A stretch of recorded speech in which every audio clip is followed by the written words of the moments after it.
বন দফতরের মহিলা অফিসারকে প্রকাশ্যে হুমকি কারামন্ত্রীর, আর এই নিয়ে রাজধর্ম পালন তৃণমূলের। দলের নির্দেশে মন্ত্রিত্ব ছাড়ার ঘোষণা করলেন অখিলগিরি, ছাড়লেন সরকারি গাড়ি। তবে তিনি নিজের অবস্থানে এখনো অনড়, রেঞ্জারের কাছে ক্ষমা চাইতে নারাজ। আর এই নিয়েই রাজ্য রাজনীতিতে জোর শোরগোল। আপনি আমাকে চিনেন না, আমি ওই আপনি ফিরে যেতে পারবেন না। আমি আপনাকে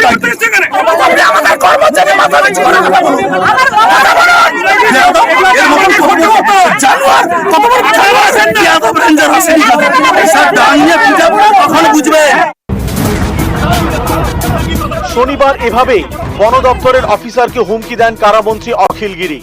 মহিলা অফিসারকে আঙুল তুলে হুমকি মন্ত্রীর। এ নিয়ে রাজ্য রাজনীতিতে ঝড়।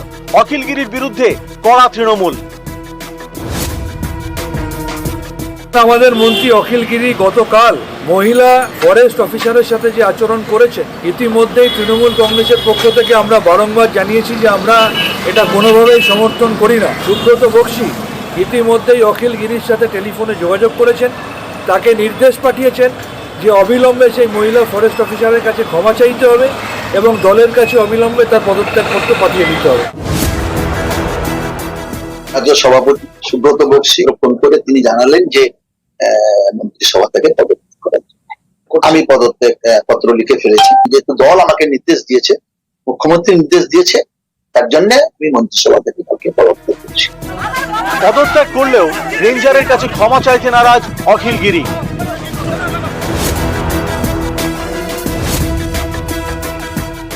আধিকারিকের কাছে ক্ষমা চাই না। আমার রাজনৈতিক জীবনে কোনদিন আধিকারিকের কাছে ক্ষমা চাই না, আর ক্ষমা চাওয়ার কোনো প্রশ্নই উঠে না। আমিও ওতে কোনো অনুতপ্ত নেই, আমি কখনো ভেঙে পড়ি না, আমি কখনো হতাশ। আমি নিজের জনপ্রতিনিধি হিসাবে লড়াই করবো, আমার কাছে যদি কোনো পদও না থাকে। এই কথাকে সমর্থন যেমন করা যায় না, ঠিক তেমনই ভাবে হঠাৎ করে তার মন্ত্রী বলতে শুরু করে দিলেন না এমন কি ঘটলো যে মন্ত্রী উত্তেজিত হয়ে পড়লেন। আমি ঘটনার নিন্দা করতে পারবো না, কারণ ঘটনার নিন্দা করলে মানুষের পাশে দাঁড়ানো যাবে না, কেন মানুষের জন্যই কাজ করতে গেছেন। আমি যেমন নিন্দা করছি অখিলগিরি আমার বাবা, কিন্তু ফরেস্ট ডিপার্টমেন্টে যে কাজ করেছে সাধারণ মানুষের সঙ্গে তারও নিন্দা করছি। তিনি আপনাদের একটি অপশন মেনে নিচ্ছেন যে তিনি পদত্যাগ করছেন, কিন্তু তিনি ক্ষমা চাইবেন না ওই মহিলার কাছে। দল তার দলের অভিমত তাকে জানিয়েছে, পরবর্তী ক্ষেত্রে দল সেই ব্যাপারেও সিদ্ধান্ত নেবে। না, উনি ক্ষমা চাইতেন কেন? সর্বত্র তৃণমূল কংগ্রেস যে কাজ করে অখিলগিরিও সেই কাজ করেছে। বিভিন্ন সময় বিভিন্ন জায়গায় বিডিও এসডিও থ্রেট করা হচ্ছে, বিচারপতিদের হুমকি দেওয়া হচ্ছে। মানুষ তো ভয়ের আবহে আছে, গোটা প্রশাসন তো ভয়ের আবহে আছে, সরকারি আধিকারিকরা। অখিলগিরি প্রথম থেকে তৃণমূলে ছিলেন, সেজন্য তৃণমূলটাকে উনি জানেন, সেই জন্যই উনি ওনার মতো বিবৃতি দিয়েছেন। শুভেন্দু অধিকারী বিরোধী দলনেতা বীরবাহা হাঁসদাকে তিনি বলেছিলেন এইরকম মহিলা বা এইরকম মেয়ে ছেলে আমার পায়ের তলায় থাকে। তার বিরুদ্ধে তো দৃঢ়তার সঙ্গে ব্যবস্থা নিতে পারতো বিজেপি, নিতে পারেনি, কারণ তাদের সেই ক্ষমতা নেই তৃণমূলের যে ক্ষমতা আছে। সুতরাং আমি বলবো বিজেপির যেন এই প্রসঙ্গে কিছু বলতে গেলে তারা নিজেরা যেন আয়নার সামনে দাঁড়ায়। দল বলেছে পদত্যাগ করেছেন, কিন্তু ওনার বিরুদ্ধে ব্যবস্থা হওয়া উচিত, আইনি ব্যবস্থা। উনি সরকারি আধিকারিককে কাজ করতে বাধা দিয়েছেন। এই প্রক্রিয়া যেন সকলের ক্ষেত্রেই বজায় থাকে। সরকারি আধিকারিককে যিনি প্রকাশ্যে দাঁড়িয়ে পুলিশকে বলেন টাইম বেঁধে দিলাম, এরপরে বোম মারবো, দরকার হলে পুলিশকে বোম মারবো, কি ব্যবস্থা নিয়েছে দল? তাকে পদ থেকে সরিয়েছে, তাকে বাঘ বলে সম্বোধন করা হয়েছে। শনিবার সকাল পূর্ব মেদিনীপুরের তাজপুর সৈকতে হকার উচ্ছেদে যায় বন দপ্তর। নেতৃত্বে কাঁথির রেঞ্জার মনীষা সাউ। উচ্ছেদ অভিযানে বাধা দেন ব্যবসায়ীরা, তাদের পাশে দাঁড়ান রামনগরের তৃণমূল বিধায়ক তথা রাজ্যের কারামন্ত্রী অখিলগিরি। কাঁথির রেঞ্জারকে আঙুল তুলে হুমকি দেন, এ নিয়েই জোর শোরগোল।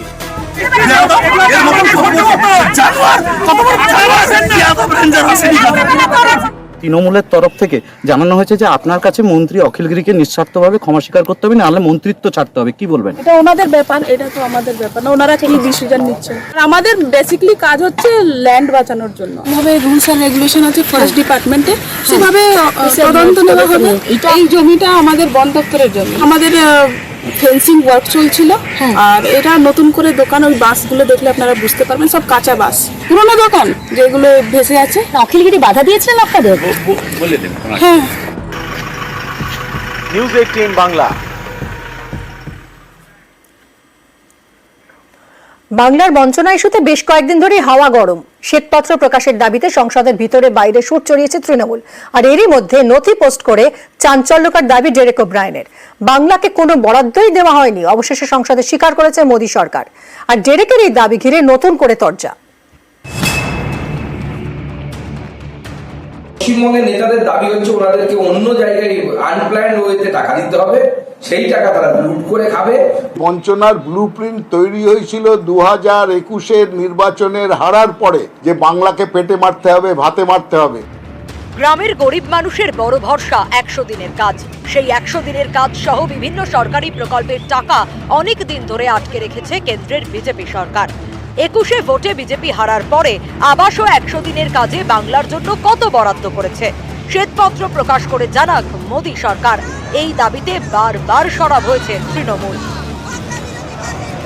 ছোট্ট প্রশ্ন নির্মলা সীতারামনকে করেছিলাম সেদিনকে, যে 2021-এ বাংলায় মুখ থুবড়ে পড়ার পরে আপনি আবাস যোজনা এবং 100 দিনের কাজের কত টাকা 2021-22 অর্থবর্ষ, 22-23 অর্থবর্ষ, 23-24 অর্থবর্ষে বাংলাকে দিয়েছেন, রাজ্য সরকারকে দিয়েছেন, বাংলার মানুষের জন্য পাঠিয়েছেন? আপনি শ্বেতপত্র প্রকাশ করে প্রমাণ করুন। উনি ধারাবাহিকভাবে রাজ্যসভায় এবং লোকসভায় মিথ্যে কথা বলে এসছেন, বাংলার মানুষকে বিভ্রান্ত করেছেন, দেশের মানুষকে বিভ্রান্ত করেছেন। আমার হাতে শ্বেতপত্র থাকলে আমি তো আক্রমণ করবো না, আমি প্রকাশ করব।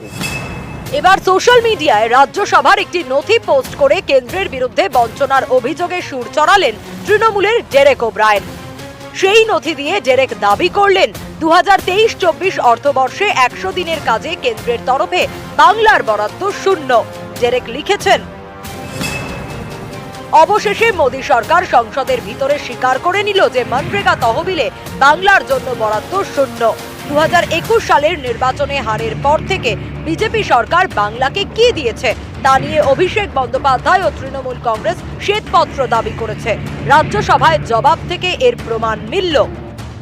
আমাদের পশ্চিমবঙ্গের নেতাদের দাবি হচ্ছে ওনাদেরকে অন্য জায়গায় আনপ্ল্যান্ড ওয়েতে টাকা দিতে হবে, সেই টাকা তারা লুট করে খাবে, জ্যোতিপ্রিয় পল্লিকের মতো সাম্রাজ্য বানাবে, আনিসুর থেকে শুরু করে শাহজাহান এরা তৈরি হবে। সেটা হবে না। জনগণের টাকা জনগণের কাজে থাকবে। একটা জায়গায় আটকে আছে বিষয়টি, যে আপনারা ইউটিলাইজেশন সার্টিফিকেট দিন, কেন্দ্র সরকার যে যে ব্যবস্থা নিতে বলছে সে ব্যবস্থা নিন।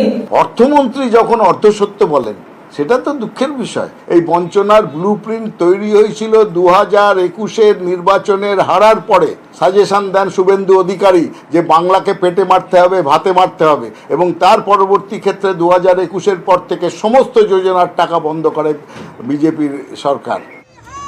বঞ্চনা ইস্যুতে দীর্ঘদিন ধরে কেন্দ্রের মোদী সরকারের সঙ্গে সংঘাত চলছে রাজ্য সরকারের। বকেয়া আদায়ে কলকাতা থেকে দিল্লি বারে বারে ধর্ণা দিয়েছে তৃণমূল। প্রধানমন্ত্রীর সঙ্গে দেখা করে বকেয়া টাকা দেওয়ার অনুরোধ করেছেন মুখ্যমন্ত্রী। একাধিকবার ডেডলাইন দিয়েছেন মমতা, কিন্তু কোনো কিছুতেই কর্ণপাত করেনি কেন্দ্র। তৃণমূলের দাবি, প্রতিহিংসার রাজনীতি করছে বিজেপি। 21-এর ভোটে জিততে না পেরে 100 দিনের কাজ সহ বিভিন্ন প্রকল্পের টাকা বন্ধ করে দিয়েছে মোদী সরকার, যাতে বাংলাকে ভাতে মারা যায়। উল্টো দিকে বিজেপির দাবি, তৃণমূল নেতারা সরকারি টাকা নিজেদের পকেটে ভরেন, খরচের হিসেব দিতে পারে না রাজ্য সরকার, তাই টাকা বন্ধ করে দিয়েছে কেন্দ্র। এবার কেন্দ্রীয় বাজেটের পরেও বরাদ্দ ইস্যুতে হাওয়া গরম হয়েছে।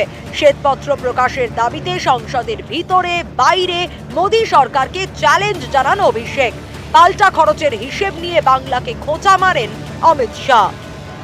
हमने 6,244 करोड़ रुपया 14 से 24 तक बंगाल के अप्रूव किए हैं, और जिस प्रकार से इनके खर्च का हिसाब आता है इस हिसाब से रिलीज होते हैं। 4619 करोड़ रुपया हमने रीएम्बर्स कर दिया है, मगर वहां थोड़ा प्रॉब्लम है हिसाब भेजने में।